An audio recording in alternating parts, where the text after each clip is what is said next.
সেই মুসলমান নবীর উত্তরসূরি, নবীর পক্ষে থাকলে আল্লাহ আমাদের কি দেবেন? জান্নাত দেবেন। আমরা প্রথম নবীর দলে থাকব। নবীর দলে থাকতে গেলে আমাদের 5 ওয়াক্ত নামাজ পড়তে হবে আর সুন্নতের পাবন্দি করতে হবে।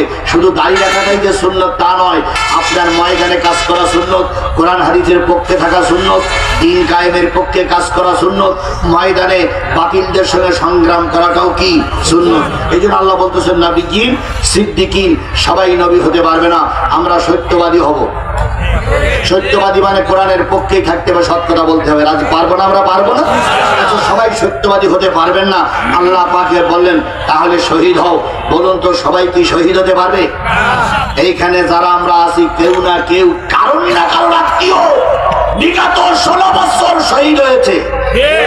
বগুড়ার এমন কোন ইউনিয়ন নেই, এমন কোন থানা নেই জামাত বিএনপির লাশ সেখানে শুয়ে নেই। কথা বলেন ঠিক না বেঠিক?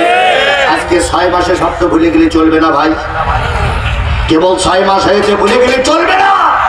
ওরা আমার সন্তানকে বুকের কোলের থেকে তুলে নিয়ে 3 রাস্তার মুখে গুলি করে মেরেছিল আর আমার সন্তানের নামে অপবাদ দিয়েছিল। সেরা কি বন্দুক যুদ্ধে মারা গেছে? কথা বলেন, কথা বলেন। সুতরাং শহীদ না হতে বলে শহীদের আত্মীয় হও। শহীদের আত্মীয় হয়ে চলার জন্য চেষ্টা করতে হবে।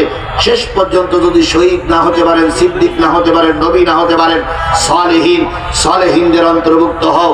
রুকুকারীদের সঙ্গে থাকো, সালেহীনদের সঙ্গে থাকো, আল্লাহ জান্নাতের মেহমান বানিয়ে দেবেন। আমরা সবাই সালেহীনদের সঙ্গে